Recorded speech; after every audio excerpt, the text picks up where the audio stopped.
राजेश जी, मैं आपके पास आऊंगा, अपने को अनम्यूट कर लीजिएगा। संसद में तो जो कुछ करना था भाजपा ने कर दिया, अब विपक्ष सड़क पर है, आज से ही सड़क पे आ चुका है। अब क्या असर होगा, और जो संसद न चलने देने का कोई असर भारतीय जनता पार्टी पे कोई असर पड़ेगा या नहीं पड़ेगा? धन्यवाद अमरीश जी। देखिए, जिस मसले पर सरकार ने ही खुद या सत्ता पक्ष ने खुद संसद नहीं चलने दी, वो भारतीय संसदीय इतिहास में एक बड़ा अजूबा सा है।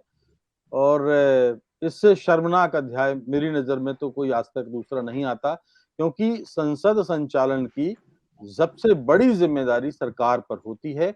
और सरकार पर ये जिम्मेदारी होने के कारण ये उसकी नैतिक, संवैधानिक और विधिक दायित्व है उसका कि वो संसद संचालन में सबसे बड़ा सहयोग करे।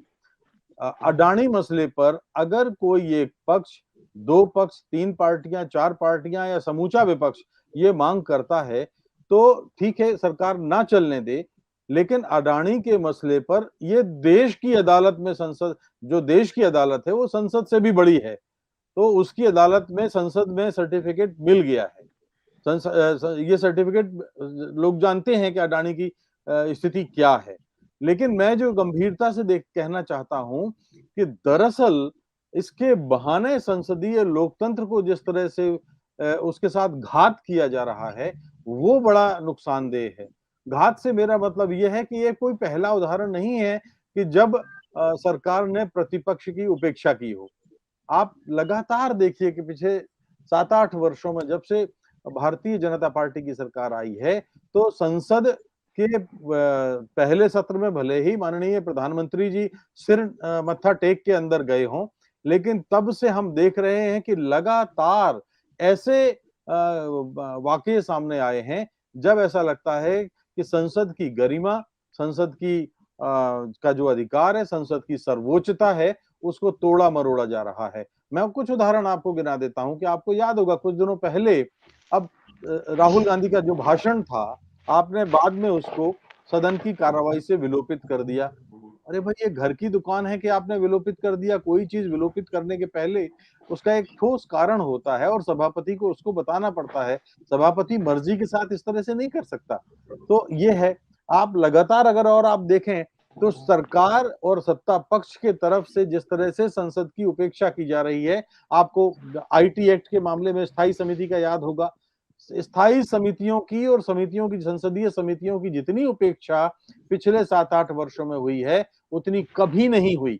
यहां तक कि जिन नेत्री पर ये लोग अधिनायक होने का आरोप लगाते हैं, इंदिरा गांधी पर, इंदिरा गांधी के जमाने में संसद ने सबसे अधिक काम किया है। आप चाहे तो आंकड़े निकाल करके देख लीजिए, भारत के इतिहास में एक रिकॉर्ड है कि संसद ने किस तरह से काम किया है।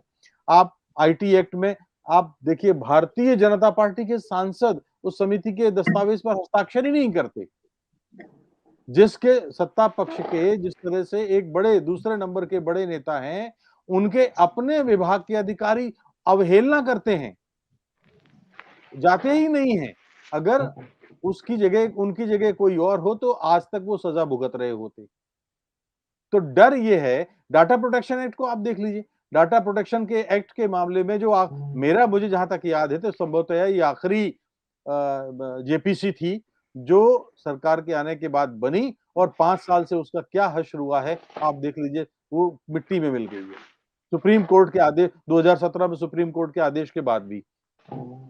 तो अर्थ ये है कि आप, ठीक है, हमने आंदोलनों में देखा है कि कई बार संसद की कार्रवाई, जब बड़ा मुद्दा कोई देश के सामने आता है, कि आपको याद होगा बोफोर्स के जमाने में 45 दिन तक जी। प्रतिपक्ष ने संसद नहीं चलने दी थी और अंततः जेपीसी बनी थी। आपको मेरा ख्याल है बी शंकरानंद उसके अध्यक्ष थे। तहलका के मामले में 17 दिन तक नहीं चलने पाई थी, और उसके बाद एक शीतकालीन सत्र पूरा जो चढ़ गया था, भेंट चढ़ गया था, 2G घोटाले वाला था, 2G घोटाले में भी नहीं चल पाई थी। तो ऐसे बहुत सारे कई मामले हैं।